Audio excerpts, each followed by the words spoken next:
Good evening to our global audience. Welcome to our Monday edition of Primetime News. Many thanks for joining us. I'm Michael Madimba.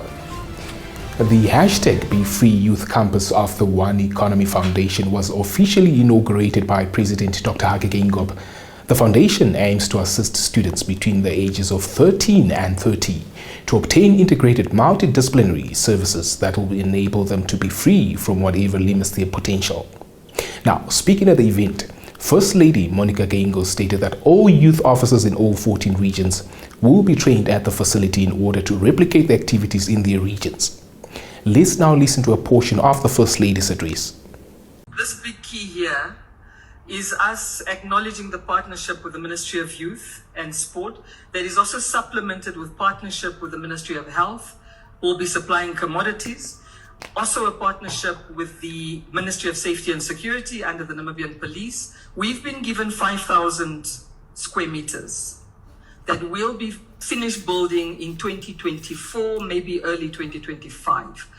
We're handing over this building. The second building will also belong to the Ministry of Youth. The Ministry of Youth will bring 5 government employees will be operating with us from the center. We are able to operate from here. The lease agreement is for 30 years that we'll be able to operate here together with government officials. If there's a problem and we need to shift out, there will be government people who will be able to take it further, because the work we're doing here is exactly the work that the Ministry of Youth is doing as well. Part of our agreement is also that we toolkit as much of the activities that we're doing here and we roll them out to the 14 regions. So all the Ministry of Youth officers across the regions will be able to come here, be trained on what we're doing here, and implement those activities throughout the country. So for those who are asking, I'm ambitious about making this the benchmark. SWAPO Party Secretary General Sophia Shaningwa announced there will be no extraordinary Congress, confirming that Vice President Netumbo Nandi-Ndaitwah will be the party's presidential candidate for the 2024 election. Now, Nandi-Ndaitwah secured a position as the party's vice president during the 7th Congress held in November last year. Namibians are set to return to the polls next year for the presidential and National Assembly elections. Let's now hear more on this development. Speaking at a SWAPO rally in Keetmanshoop over the weekend, Shaningwa urged party members to mobilize and prepare for the 2024 presidential and National Assembly elections, emphasizing that Nandi-Ndaitwah is the sole SWAPO party presidential candidate.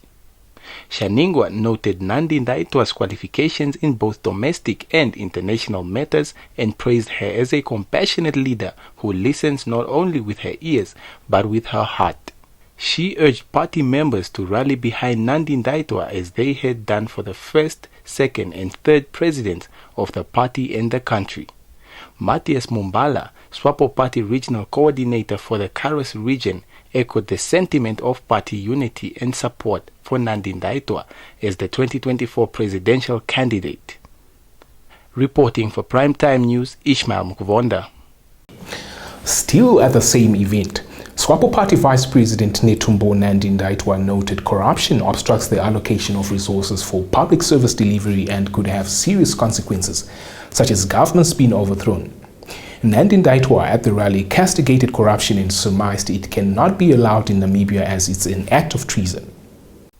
She urged deployed party members such as government officials to put the well-being of the Namibian people first and to be driven by the desire to serve the people with integrity, honesty and fairness. It must be underscored that unfairness and corruption are the biggest enemies of development and social justice and must be fought against at all costs. We will continue to develop relevant programs and policies to empower our people. Our policies are good, they are human-centered. The challenge is the implementers. That's what we need to work on, she stressed. Nandi-Ndaitwah said there is a need to bridge the gap between the rich and poor and how to add value to natural resources in order to ensure that Namibian people benefit from such resources. To achieve that, citizens must take ownership of the country's economy, as without economic control, citizens can do nothing and political independence will be meaningless. Nandi Ndaitwa further urged parents to keep their children in school and bring them to a level where they can be trained in order to take up jobs in the oil, gas and green hydrogen industries. She noted that young people are Namibia's greatest resources and the time has come to bring out their potential by being serious with their education and by identifying and acquiring the right skills for the new industries. Reporting for Primetime News, Ishmael Mukvonda. Switching attention to the Zambezi region, where the community and learners of the Ioma Combined School recommitted themselves to better academic delivery and results with the introduction of e-learning at the school. Now, the commitment comes after the school recently received a smart board from the First Rand Namibia Foundation at Ioma in the Zambezi region. Our correspondent from that region, Annette Mavuku, compiled this report.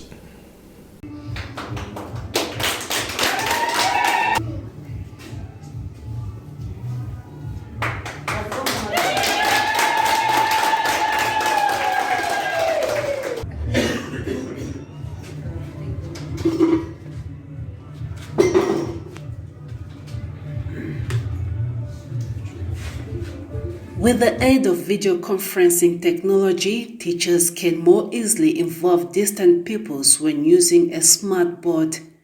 There's no need to set up any specialized cameras because learners may connect with their peers and watch what the teacher does from the comfort of their own homes.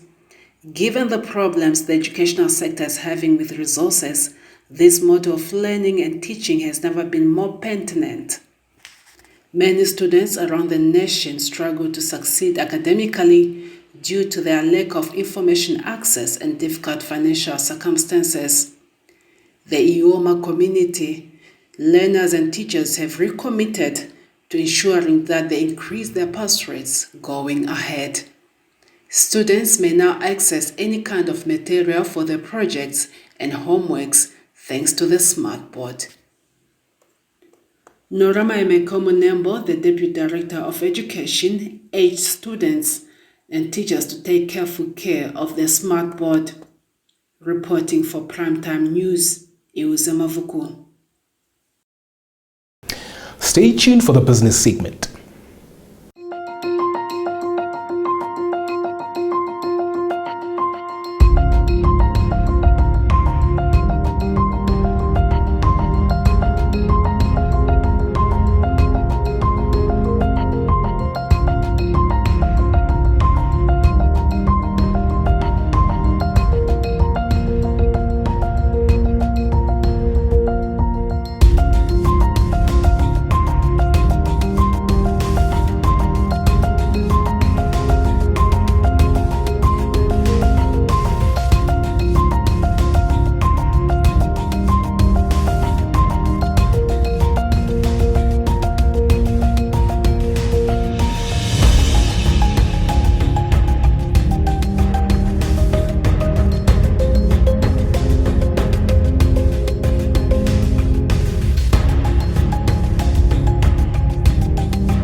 Welcome to the Primetime Biz segment, your dedicated source for the latest business updates. The segment commences with not so good news as we have to brace for another hike at the pumps. Now, the Ministry of Mines and Energy has announced a fuel hike on both petrol and diesel prices effective Wednesday. In a statement available to Primetime News earlier today, petrol price will increase by $1.20 per litre, whilst both diesel products will increase by $1.70 per litre. This means in Walvis Bay, the aforementioned translates to 20 Namibian dollars and 98 cents per litre for petrol, and for diesel 50 parts per million, the price per litre will be 20 Namibian dollars and 75 cents. Whilst for diesel 10 parts per million, the price per litre will be 20 Namibian dollars and 95 cents. The ministry attributed the increases to the global supply factors within the oil sector, particularly the supply forces stemming from the OPEC Plus, as significant contributing factors. Moving on. The minister in the presidency, Christine Hoebers, has encouraged young people to start working fully towards participating in agricultural shows and arts exhibitions. Now, Hoebers said this as she officially launched the Chaka Agri and Industrial Show with the theme Inspiring Farmers Towards Food Security, Sustainable Farming and Agribusiness at Chaka in the Kalahari constituency recently. Our focus now shifts to climate in Africa. President William Ruto of Kenya says Africa has a chance to guide the globe on climate action as he opened a landmark climate summit in Nairobi earlier today. The summit is aimed at reframing the continent as a budding renewable energy powerhouse. The event, which brings exhibitors, farmers, businesses and young people from the area together, is taking place from 28 August to 3 September 2023. Huabes said she is happy to see young people attend the event so they can emulate what the elders are doing. The minister further indicated that the government has initiatives to figure out how to reposition the country's economy after it was hit by the COVID-19 pandemic. Huabes said even though the situation is not good for agriculture, agriculture is still the backbone of the country's economy, and according to her, the government has come up with different measures to uplift farmers. Speaking at the same occasion, Temo Tuo Farmers Association chairperson Boni Mokatu advised young people in the Tsaka area and Kalahari to start taking over some of the positions as the future belongs to them. This year's show includes livestock shows, farmer information sessions, crop produce from the area, promotion of local food and culture, horse racing, and entertainment from local artists. Reporting for Primetime News, Selima Shwefeleni Masipa. We now turn our attention to the weather forecast for a quick synopsis of the weather prospects throughout the land of the brave.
Welcome to Sport Planet, your ultimate destination for all things sport in action.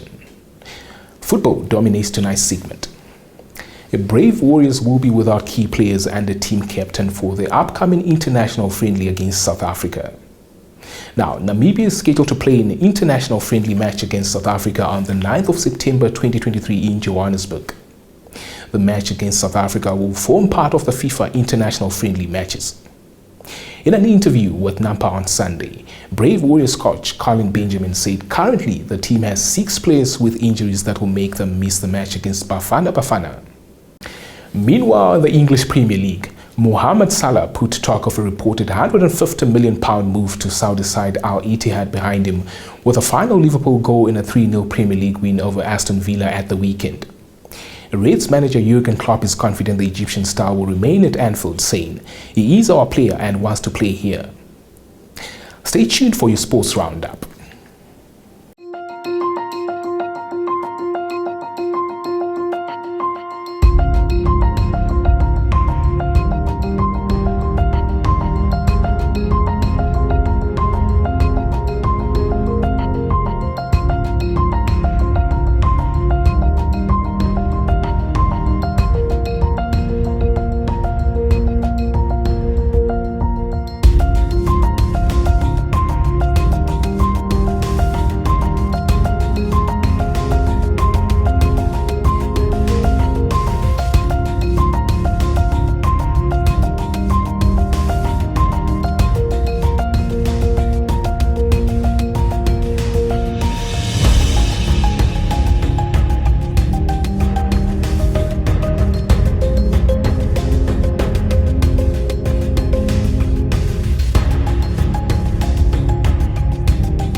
As always, much appreciated for tuning in tonight's broadcast.